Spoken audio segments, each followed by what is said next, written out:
Hi guys, so I'm going to read chapter 6 of Go, so make sure that you are all caught up, and here we go. Chapter 6, World Record for the Longest Run After the Most Runaways in a Single Day. I ran nonstop to my next stop, which was the track, but not only because I was bugging about being trapped in a stockroom, and trust me, I was bugging, but also because that creepy clock reminded me that I was also late for practice. I ran through the streets until I finally made it to the park where everyone was already warming up. "So nice of you to finally join us, Mr. Cranshaw," Coach said as he threw my bag down. I wanted to tell him that I'd basically been trapped in a teleportation thingy that zapped me back to the scariest moment of my life, but I didn't because I knew no one would believe me. So I just sat down on the bench, kicked my half shoes off. Thankfully, everybody else was focused on stretching, and not on my feet, and rolled my pant legs up. Sorry, I said, zipping my bag, but Coach had already turned his attention back to the other runners. I looked to my left and right, then over my shoulder, then quickly scanned the other side of the track to make sure there were no extra guests dressed in undersized navy blue uniforms with badges and handcuffs checked out practice. Once I knew the place was clear of cops, I pulled the silver shoes out and slipped them on my feet, lacing them up tight.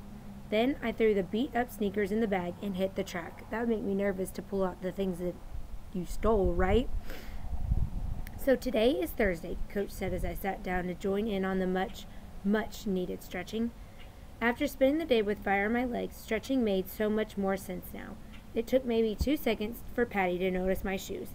She smiled and slapped Sonny on the arm to get his attention. Then he saw them and gave me a thumbs up. So corny. I looked over at Lou. He was staring at them and fixed his mouth in the way people do when they're thinking, "Not bad." And that was good enough for me. Coach continued, "And Mikey, tell him, Now Coach caught a glimpse of the diamonds on my feet and got stuck. He looked both surprised and confused. It was the same expression he had when I told them to call me Ghost.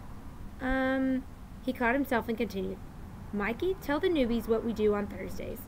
Mikey said in his unusual grunty way, "Long run." "That's right, long run," Coach said. "This is about conditioning, not speed, and everybody has to do it."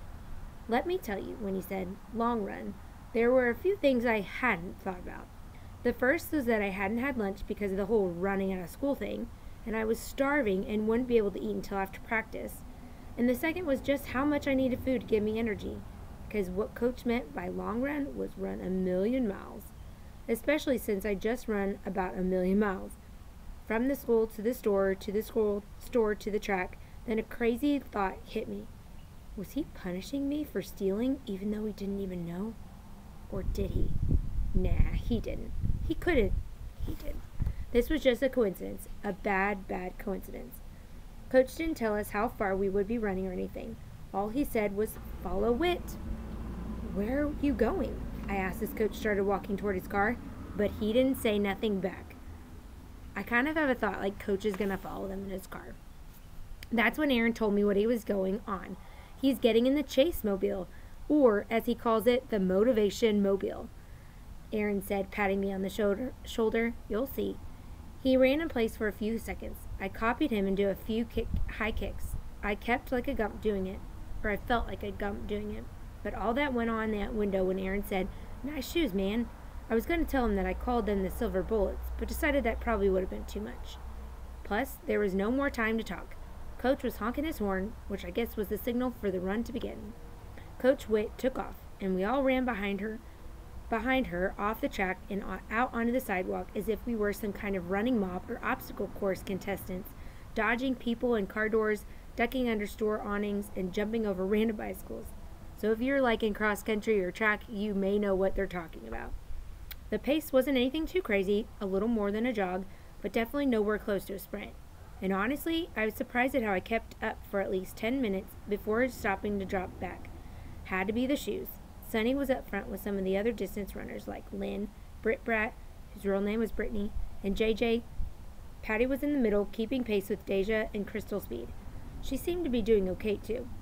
In the back were the sprinters, which made sense.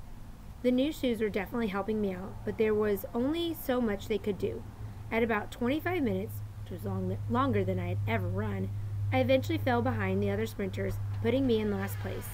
And that's when I learned what the Motivation Mobile was. Shh. Hold on a second. First, it was just a honk. Go close that door. Hey, close the door. One short toot.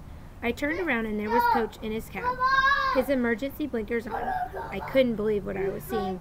He was trailing us. Then came the long horn. Honk. Then the megaphone. Coach rolled his window down and started screaming at us. Well, really just me. Pick through it. Be right back.